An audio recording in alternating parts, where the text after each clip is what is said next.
Hello दोस्तों, नमस्कार। मैं चंदन सिंह आज आपके सामने कुछ फिर से नए AIB 19 के लिए कुछ इम्पॉर्टेंट क्वेश्चंस लेके आया हूँ। ये इम्पॉर्टेंट क्वेश्चंस मैंने कई सारे रिपीटेड जो अभी तक AIB में क्वेश्चंस आए हैं उनके बिहाफ पर मैंने तैयार किए हैं।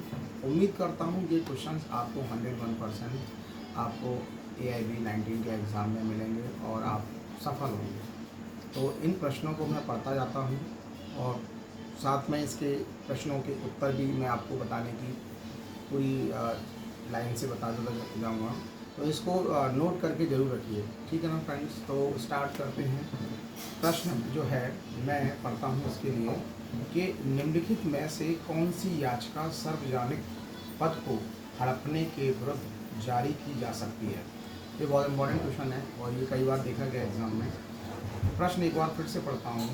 निम्नलिखित में से कौन सी याचिका सार्वजनिक पद को हड़पने के विरुद्ध जारी की जा सकती है। इसका ऑप्शन है परमादेश याचिका, उत्प्रेषण याचिका, अधिकार पक्ष याचिका और प्रतिषेध याचिका। तो इसका जो राइट ऑप्शन है फ्रेंड वो है अधिकार पक्ष याचिका, ठीक है ना। इसको इंग्लिश में right to free legal aid भी बोला जाता है, ठीक है। ये प्रश्न कई बार आपके एग्जाम में आया है, ठीक है ना। अगला प्रश्न पढ़ते हैं। रीड्स बनाम वॉल्डीवीन्स का केस संबंधित है। तो ये प्रश्न के जो ऑप्शन है कॉरपोरेशन से रिलेटेड है कि राज दायित्व से रिलेटेड है या प्राप्तिक न्याय से रिलेटेड है या प्रत्योजित विधान से रिलेटेड है। तो इन प्रश्नों में से जो राइट इसका ऑप्शन है वो है प्राप्तिक न्याय। ये बहुत इम्पोर्टेंट क्वेश्चन है, इसको नोट करके रखिए, ठीक है ना। इसके बाद एक प्रश्न और मैं आपके सामने पढ़ता हूँ।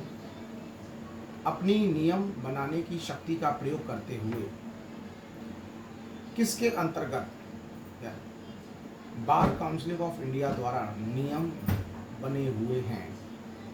तो इसके ऑप्शन है अधिवक्ता अधिनियम 1951, 1954, 1961 और 1964। ये प्रश्न भी बहुत इंपॉर्टेंट है, कई बार देखा गया है। तो इसका जो राइट ऑप्शन है वो है 1961। ये काफ़ी इंपॉर्टेंट क्वेश्चन रहा है और इस प्रश्न को आप नोट करके रखिए, ठीक है ना। ये प्रश्न आपको हम उम्मीद करते हैं कि आपको ये एग्जाम में मिलेगा। इसके बाद निम्नलिखित में से कौन सा हिंदू विवाह अधिनियम में तलाक का आधार नहीं है, ये पूछा जाता है। मानसिक विकार, संक्रामक रूप से यौन रोग और असाध्य विकृति चित्त और 3 महीने से कम अलग रहना। ये 4 ऑप्शंस हैं। That is very important options. Mental disorder जो है इसका फर्स्ट ऑप्शन है। संक्रामक रूप से यौन रोग यानी कि कम्युनिकेबल डिजीज़ जो है वो, और असाध्य विकृति और 3 महीने से कम अलग रहने की जो विकृति है। तो इसमें जो राइट ऑप्शन है वो है living separation for less than 3 months. 3 महीने से कम अलग रहना, ये इसका राइट ऑप्शन है, ठीक है ना। तो इसको नोट करके जरूर रखिए। इसके बाद एक अगला प्रश्न पढ़ते हैं। निम्नलिखित में से किस अधिनियम के अंतर्गत भारतीय ईसाई विवाह विच्छेद कर सकते हैं। इंडियन जो आपके क्रिश्चियंस हैं वो अपना विवाह विच्छेदन किस बेसिस पर कर सकते हैं। तो विशेष विवाह अधिनियम 1954, स्पेशल मैरिज एक्ट 1954,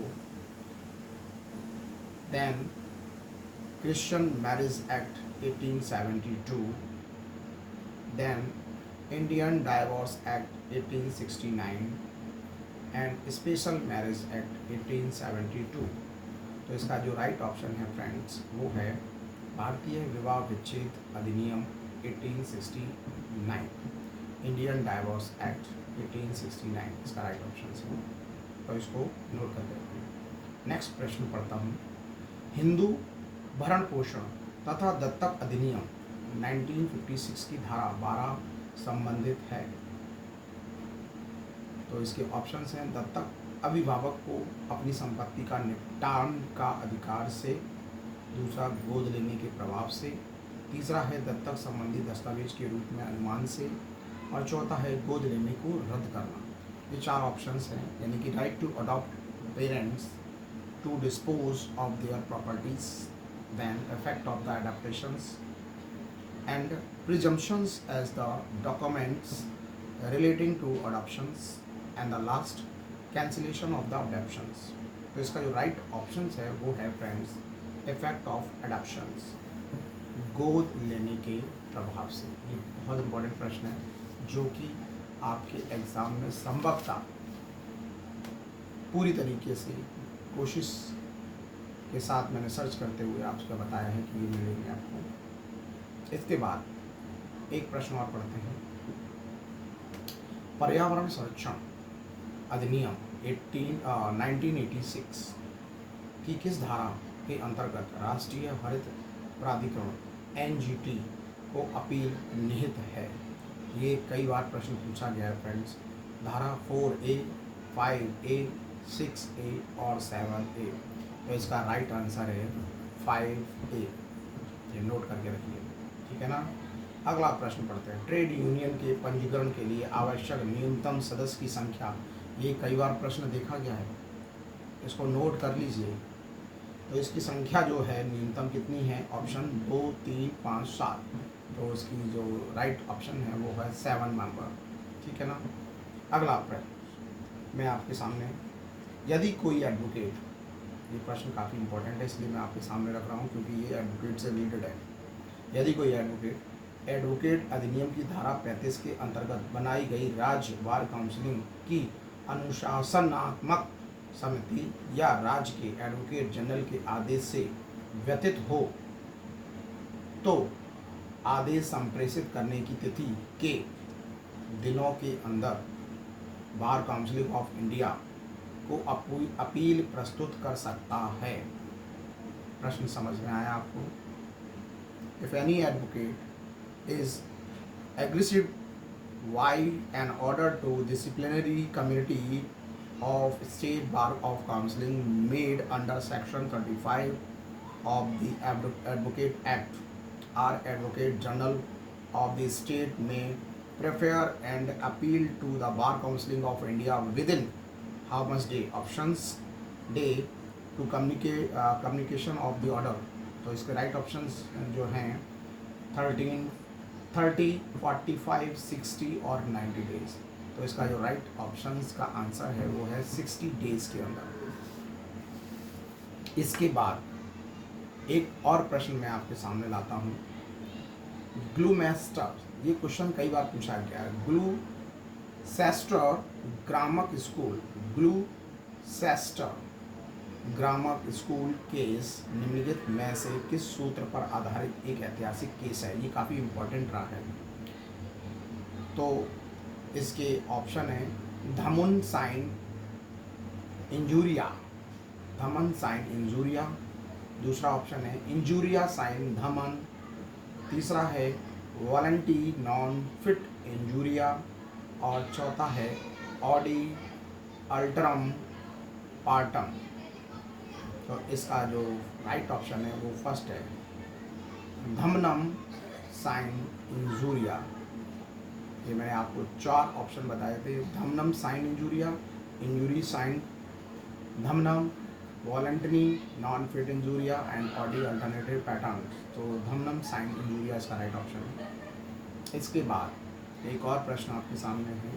उपभोक्ता संरक्षण अधिनियम 2019 के अंतर्गत राष्ट्रीय उपभोक्ता विवाद निवारण आयोग के पास माल अथवा सेवाओं के प्रतिफल के रूप में चुराई गई धनराशि की शिकायत का न्याय अधिकार क्षेत्र है।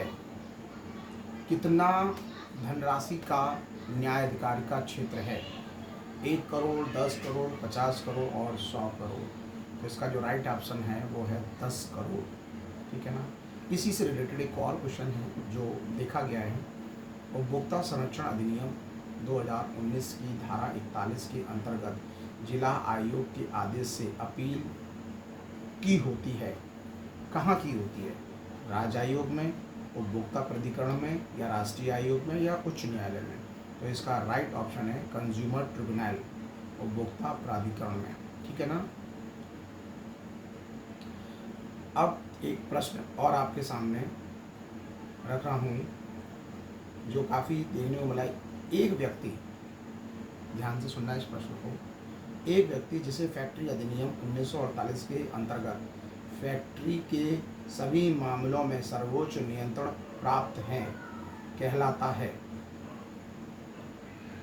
इसके ऑप्शंस में आपको पढ़ रहा हूँ।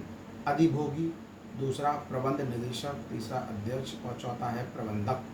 तो इसका जो राइट ऑप्शन है वो प्रबंध निदेशक है, बी ऑप्शन, मैनेजिंग डायरेक्टर जिसे हम बोलते हैं। ठीक है ना। इसके बाद एक और क्वेश्चंस आपके सामने बहुत इम्पोर्टेंट है। यदि फैक्ट्री 1000 से ज़्यादा कामगारों को नियोजित करती है तो उन्हें निर्धारित कर्तव्यों को कार्यान्वित करने के लिए अर्हता प्राप्त को नियुक्ति करना चाहिए। किस डिज़ायरेबल कंडीशंस को फॉलो करें जिस पर उनको नियुक्ति दी जा सकती है? सुरक्षा अधिकारी, कल्याण अधिकारी, विकास अधिकारी या इनमें से कोई नहीं। तो कौन जो है वो उसको नियुक्ति करना चाहिए, किसको नियुक्ति करना चाहिए? तो ये इसका राइट ऑप्शन है सुरक्षा अधिकारी, सेफ्टी ऑफिसर। ठीक है ना। ये बहुत इंपॉर्टेंट क्वेश्चन है और ये कई बार पूछा गया है कि if the factory employs more than 1000 worker they should appoint qualified to carry out the prescribed duties. तो इसका राइट ऑप्शन है सेफ्टी ऑफिसर। ठीक है ना। इसके बाद आपके लिए एक थोड़ी सी सूचना है कि इस बार AIB 19 का एग्ज़ाम हमारे जो LLB थर्ड ईयर के जो स्टूडेंट्स हैं वो भी डाल सकते हैं। वो भी अपना रजिस्ट्रेशन फिल कर सकते हैं, अपना वेबसाइट पर जाके अपनी रजिस्ट्रेशन को फिल करें, अपनी तैयारी करें और AIB 19 के एग्ज़ाम को दे सकते हैं। अभी रिसेंटली एक अपडेशन जो आया है बार काउंसिलिंग ऑफ उत्तर प्रदेश के द्वारा, जिसके अकॉर्डिंग मैंने एक छोटी सी बात आपके सामने की है। अगर इससे रिलेटेड कोई भी और जानकारी अगर आती है तो मैं ज़रूर आपको सूचित करूँगा। तब तक के लिए धन्यवाद। Thank you.